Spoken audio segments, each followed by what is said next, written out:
여기서 이제 여러분들한테 질문 하나 하겠습니다. 그죠? 외국인들이 우리나라 지금 기준 외국인 보유 지분율이 36%. 그죠? 2020년 36%요 내외에서 움직여요. 외국인들이 보유하고 있는 우리나라 주식의 자산은 어느 정도 된다고 생각하십니까? 아, 박준님이 JD님이시구나. 그래서 제가 지난번에 그 화학업종 종목 선정해서 기술적으로 이렇게 분석했는데 대충 맞죠? 보셨나? 제가 목 아픈 몸이 안 좋은데도 JD님이 부탁하셔서 올려드렸었는데, 그죠? 그 중에 효성 TNC나 뭐 SKC는 바이오 플라스틱 쪽에서도 강점이 있고, 자, 이거 맞히면, 그죠? 이번 문제를 맞히면, 제 1개월 무료 회원 될 수 있는 자격 쏩니다. MTN 관리자들한테 얘기해서. 외국인들이 우리나라 시가총액 기준 몇 조를 가지고 있을까? 대략.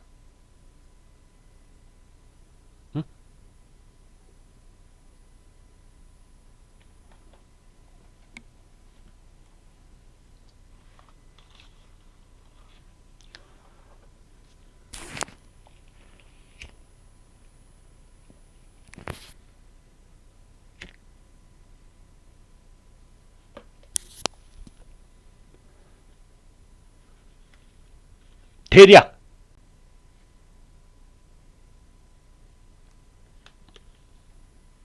윤지한님은 400조. 딱 1분만 시간 재겠습니다. 9시 56분이니까 57분까지만. 대략.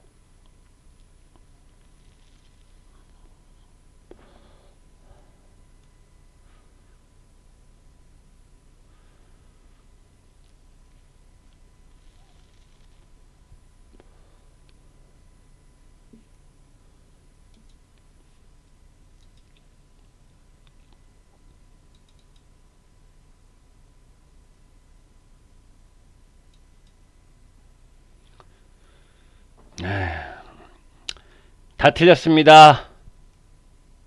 에.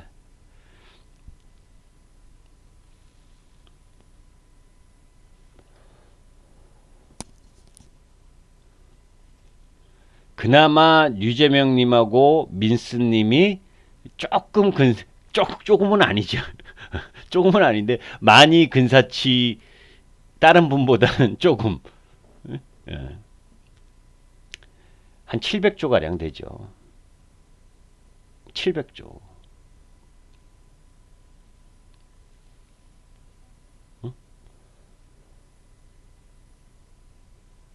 지금은 주가가 올라서 아니에요. 675조 정도 됐는데 한 달 조금 전만 해도 675조. 근데 지금은 주가가 올랐으니까 약 한 700조 정도 될 거예요. 700조 정도 될 거예요. 그러니까 600조 이상, 700조 한 달 전이 675조였으니까 지금 한 700조 정도. 자, 이거 생각해 보세요. 삼성전자가 지금 시가총액이 몇 조입니까?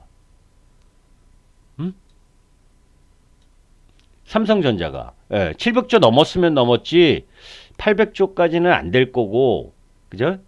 한 달 전에 675조였었는데 삼성전자가 480조예요. 480조의 55%를 보유하고 있어요. 이것만 해도 250조죠?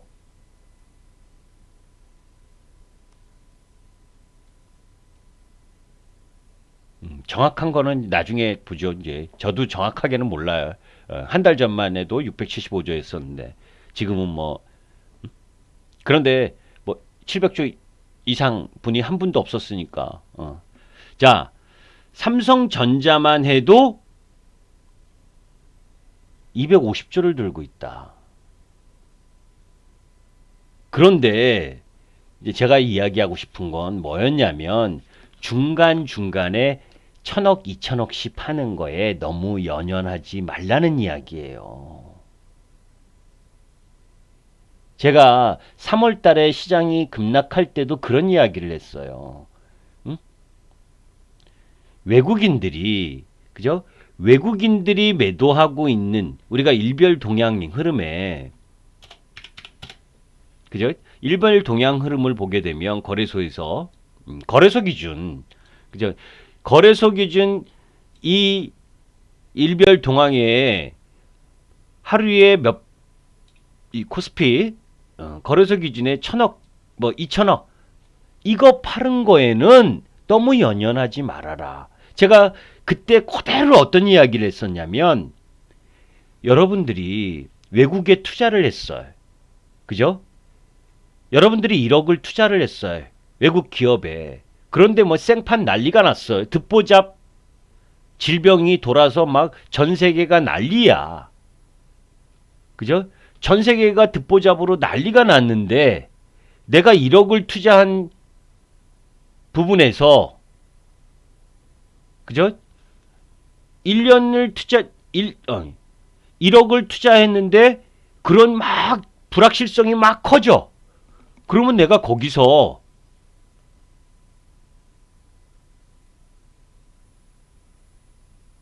(3% 정도) 뺐어.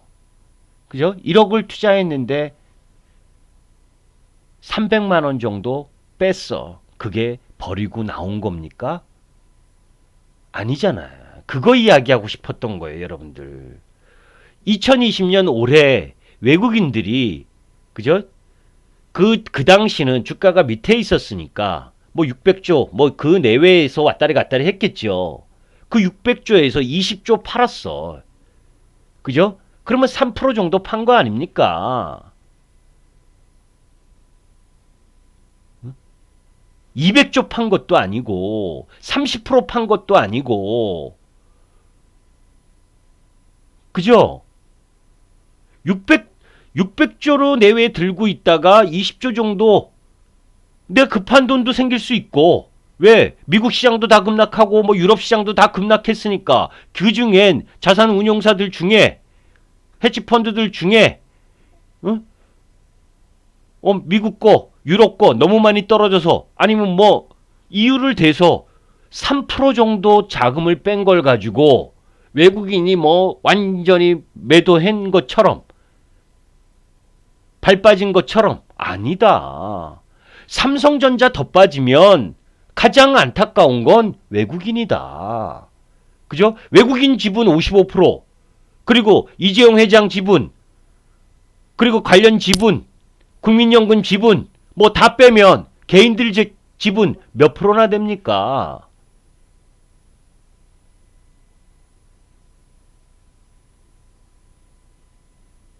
그렇게 생각하시라고요.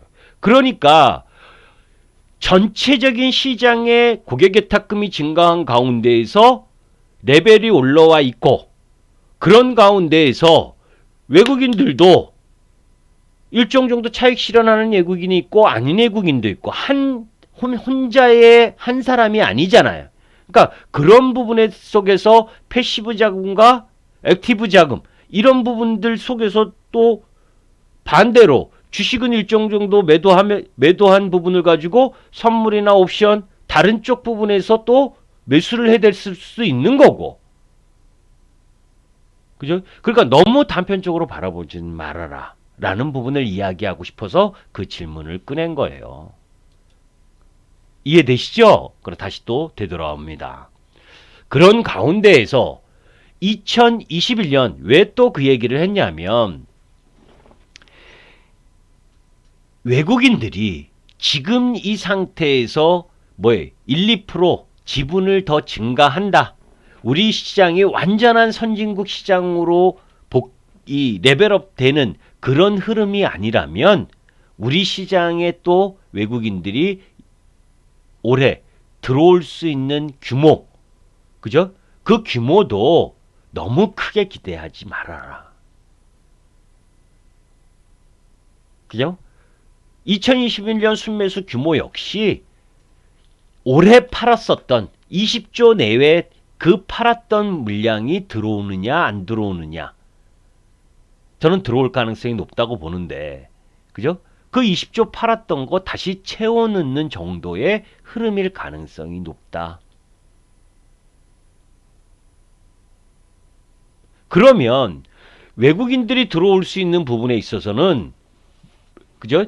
왜 그런 부분들을 살펴봐야 되냐면 주요국 주식시장의 외국인 보유 지분율을 한번 볼 필요가 있어요. 그죠?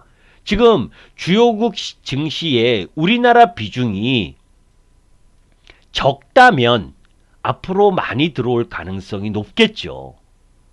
그런데 우리나라 지금 지분 외국인의 비중이 34%에서 36%를 왔다리 갔다리 하고 있는 상황이라면 우리나라보다 더 성장의 매력이 있는 나라가 있다면 그쪽 나라부터 들어가겠지, 그죠?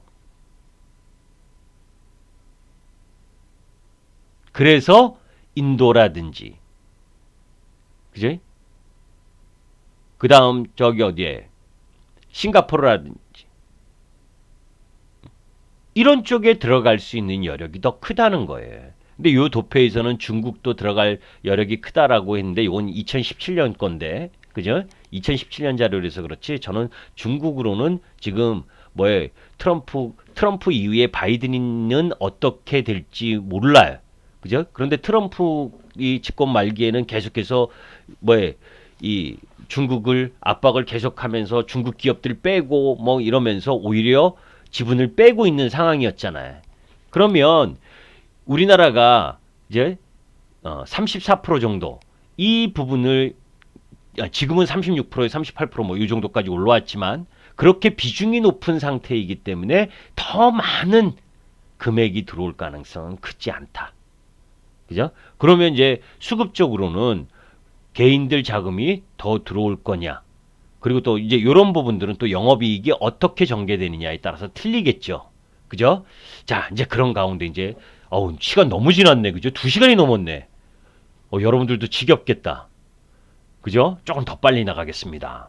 자, 3분기 실적이 알려주는 힌트다라는 부분인데, 자, 예상보다 양호한 상장 기업의 실적이 나왔었죠. 그 속에서 반도체 업종 실적 호조기가 가장 줄을 잃었고, 그 부분에 관련된 부분은 조금 이따 좀 자세하게 그 이야기를 하도록 하고, 영업이익과 관련된 부분은 자, 아시아 ESG 지수 내 포함된 국내 기업 이런 부분도 관심을 가져야 돼요. 왜냐하면 ESG 많이 들었죠, 여러분들?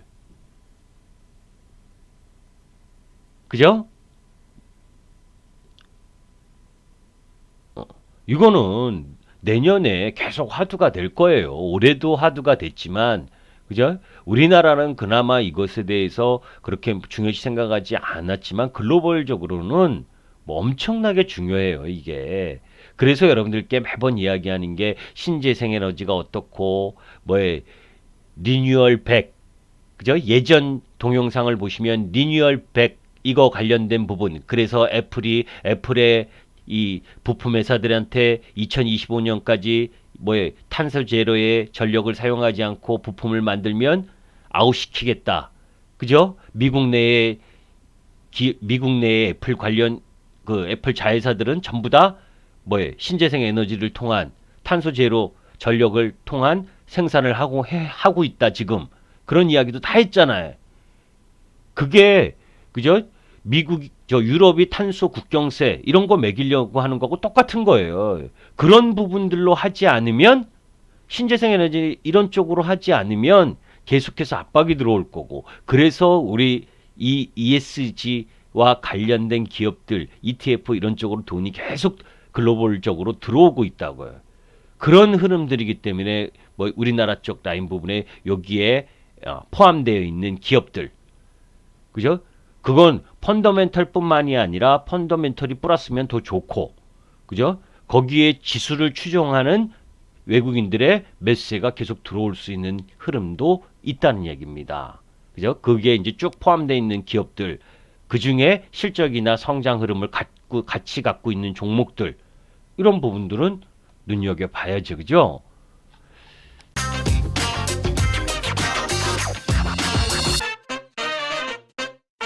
자, 그런 가운데에서 요 부분입니다. 아까 이야기 막 100조니 200조니 이런 이야기를 한 게 올해 그죠? 올해 지금 2020년도 예상 영업이익이 2020년에 126조. 126조면 아까 100조가 2000포인트다. 그죠? 120조면 2400포인트. 그죠?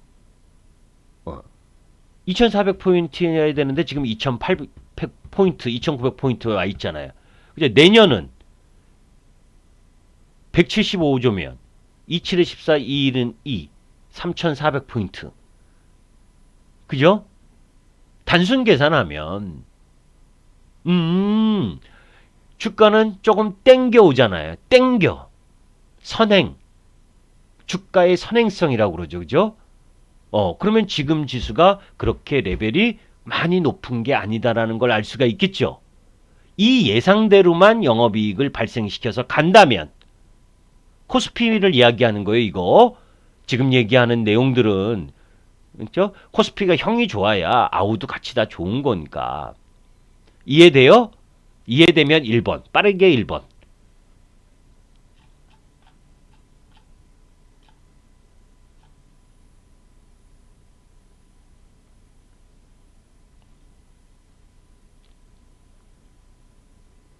이런 거를 알고 있으면 지수 레벨에 대한 흐름들을 일정 정도 이해할 수가 있다는 겁니다. 그냥 주가가 올라가는 게 아니구나. 이 지수대를 너무 두려워 한 번도 경험하지 못했는데 여러분들 자꾸 경험하면 그 첫 번째 경험은 그렇게 크지 않잖아요. 기억에만 오래 남을 뿐이지. 그죠? 첫 경험이 어려운 거지. 3000포인트라는 첫 경험이 어려운 거지. 첫 경험을 하고 난 이후에는 별거 아닌 게 될 수가 있는 거예요. 왜? 그만큼의 영업이익이 따라주면. 왜? 유동성이 살아있는 상황이니까.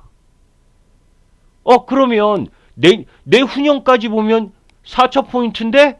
와, 좀 앞서가 있긴 하죠. 예상은 항상 긍정적인 게 많으니까. 특히 우리나라의 영업이익의 관점에서 우리나라들의 이 애널들이 쓰는 자료 대부분 가장 극단적인 긍정적인 리포트가 많습니다. 이것도 그 중에 하나라고 저는 생각해요. 이해되시죠? 그러니까 이 수치를 그대로 믿으면 안 돼요. 가장 엑기스로 좋았을 때, 가장 좋은 변수만 작용됐을 때 저 정도라는 거예요. 그걸 감안하고 보셔야 돼요. 항상 틀린 게 10%에서 20%였어요. 아셨죠? 그것도 감안하고 봐야 되는 거예요. 맹신하면 안 됩니다. 리포트. 그런 내용. 그래도 그렇게 좋은 변수들로만 작용을 해도 저렇게 나온다는 건 희망이 있다는 거잖아요. 왜? 3, 4분기 실적이 그럴 가능성을 보여줬기 때문에 이후의 실적 성장 흐름, 백신과 치료제가 나오고 이런 흐름들이 전개되면 저렇게 나올 수 있다라고 하는 이야기가 왔으니까. 그죠? 저것만큼은 못 가도 적어도 3000포인트가 경계의 벽은 아닐 거다. 왜냐? 자, 잘 보세요. 여기서 이제 섹터로 또 들어가는 겁니다. 섹터로 들어가는 거예요. 그러면 어느 쪽에서 영업이익이 많이 나올 건데, 그죠? 조선말은 끝까지 들어보라 그러잖아요. 물통맨님. 그죠? 왜 안 좋은 것부터 이야기를 했냐면 안 좋은 것도 고려를 하면서 봐야 되는 거거든요. 그죠? 그래야 그 변수의 조정이 나왔을 때 그런 이유에서 나왔다면 내가 그 조정을 참을 수가 있는 거예요. 그죠? 주도 섹터가 항상 올라갈 때 마음 편하게 올라가 준 적 한 번도 없습니다. 중간중간에 조정 들어오면 30% 이상 떨어지는 것도 또한 주도주예요. 그죠? 주도 섹터라고 여러분들 마음 놓고 편안하게 올라주면 그러면 누가 중간에 하차해요?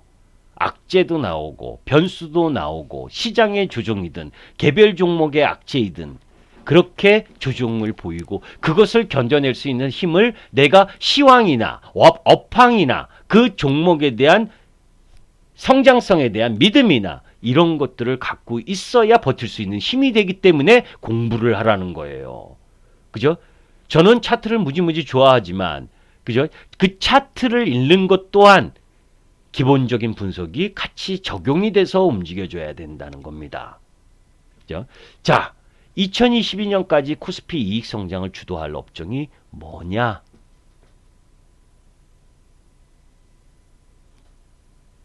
자, 이 노란색 표시 안 한 데가 2021년 영업이익률입니다.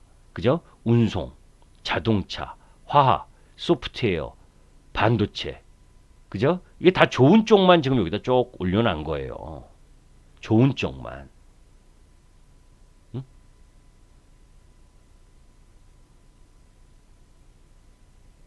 자, 여기서 하나 다시 되돌아가서 다 여러분들이 이렇게 알 수 있는 거죠. 화학도 제가 지난번에 제이디님 말씀하신 그런 순수 화학 쪽도 마찬가지고 순수 화학에서 발전하고 있는 쪽 그게 이제 코로나19 때문에 스판덱스 이거에 대한 뭐 이게 좋아져서 좋은 부분이 지금 4, 4분기까지는 이어질 건데 거기서 우려할 상황은 뭐예요? 스판덱스라고 하는 부분에 있어서는 뭐예요? 진입장벽이 낮다.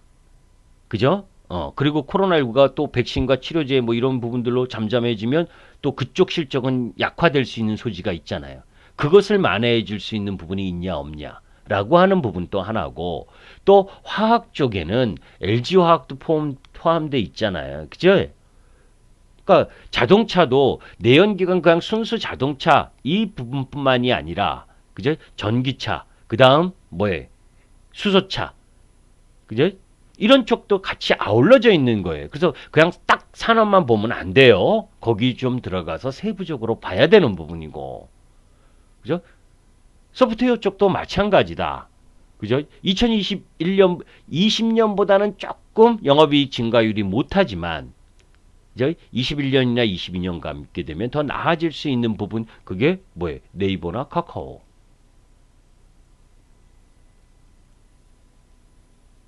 그죠? 그러면서 우리 시장이 왜 저렇게 영업이익이 잘 나올 수 있는 흐름으로 갖고 가느냐?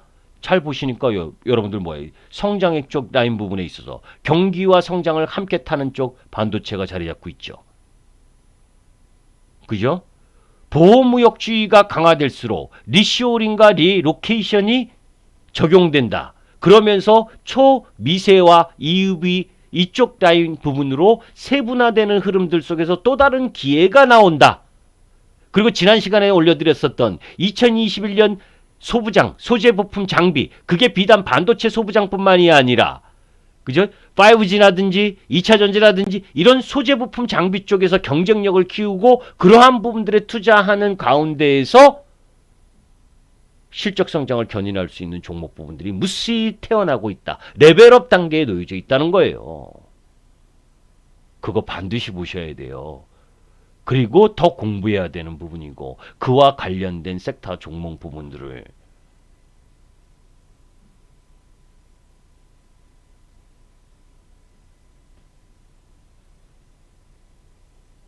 크게 보면 그죠? 다른 어떤 나라보다 경쟁력 있는 대한민국 흐름이 진행될 가능성이 크다. 왜? 잘 나가는 2차 전지 배터리의 뭐예요? 글로벌 1위를 하고 있는 LG화학을 비롯해서 더 성장 흐름을 보여주고 있는 삼성 SDI. 그죠? 그쪽 소재 산업 양극재, 음극재, 전해질, 분리막 이런 라인 부분에서 그죠? 이 상태, 이 리튬 배터리 체제 흐름으로는 막강이잖아요. 글로벌 시장에서 최고의 성장을 갈 수 있는 부분의 기업들을 갖고 있잖아요. 그 매력이죠. 그런 나라 어디 있어요?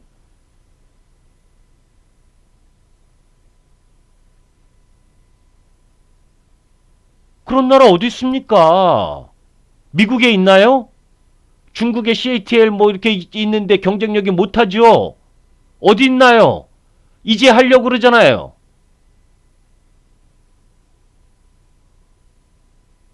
복병은 뭡니까? 일본이 그죠? 일본이 파라소닉이든 뭐에 그 걔네들이 그렇게 먼저 앞선 것처럼 하다가 그죠? 그러면서 전고체 쪽으로 지금 계속 하고 있잖아요. 그러니까 전고체라고 하는 새로운 차세대 배터리가 나온다면 한 발 물러설 수 있는 겁니다. 그때는 위험해지는 거예요. 누가 리튬이온 메탈 배터리를 먼저 개발을 해내든지 아니면 리튬황 배터리를 먼저 개발해내든지 전고체 배터리를 만들어내든지 그래서 그것들이 안정성과 양산성, 양산할 수 있고 안전하고 그런 부분으로 온다면 그때는 리튬 메탈 체계가 흔들릴 거니까 그런 시대가 오면 흔들릴 수 있어요. 여러분들. 제가 이야기하는 전기차 배터리의 시대는 계속이지만 그 체제가 중간에 바뀔 수도 있는 거예요. 주행거리를 확보한 안정성. 그게 획기적인 기술이 나온다면 그것이 아니라면 계속 가는 거고. 그래서 안주하면 안 된다. 안주하지 않고 놀지 않고 계속해서 개발을 해낼 수 있는 능력이 있는 기업으로 자꾸 검증하고 점검해야 되는 역할이 있는 겁니다. 이해되세요?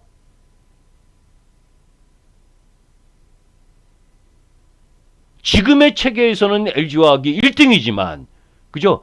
지금의 리튬 배터리로는 1등이고 앞으로의 1등 가능성이 더 크고 성장 가능성이 더 크고 100만 원 가도 할 말 없고 하지만 어느 때인가 그거보다 더 좋은 기술의 2차전지 배터리 체계를 들고 나온다면 한순간에 갈 수도 있는 거예요. 그렇지는 않겠죠. LG화학이 놀고 있겠습니까?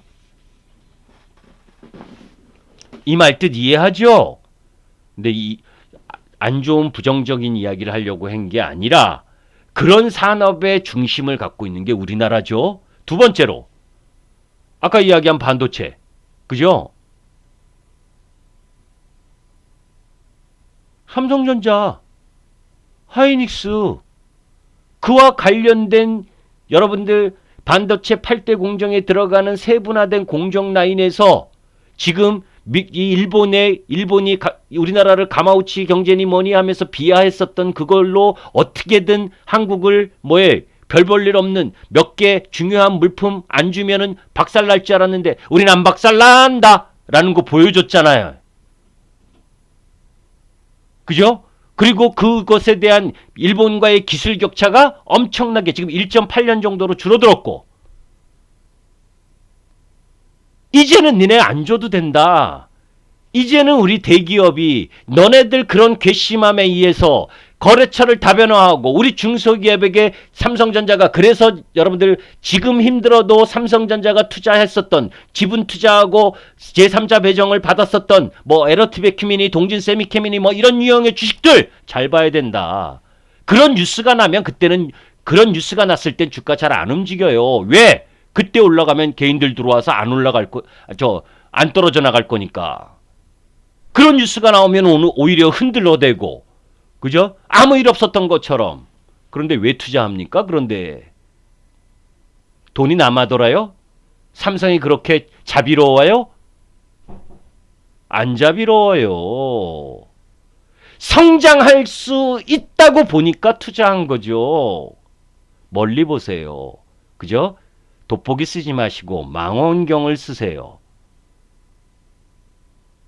일본의 격차를 따라잡아가면 그 흐름이 나오게 되면 여러분들은 어떻게 되겠습니까?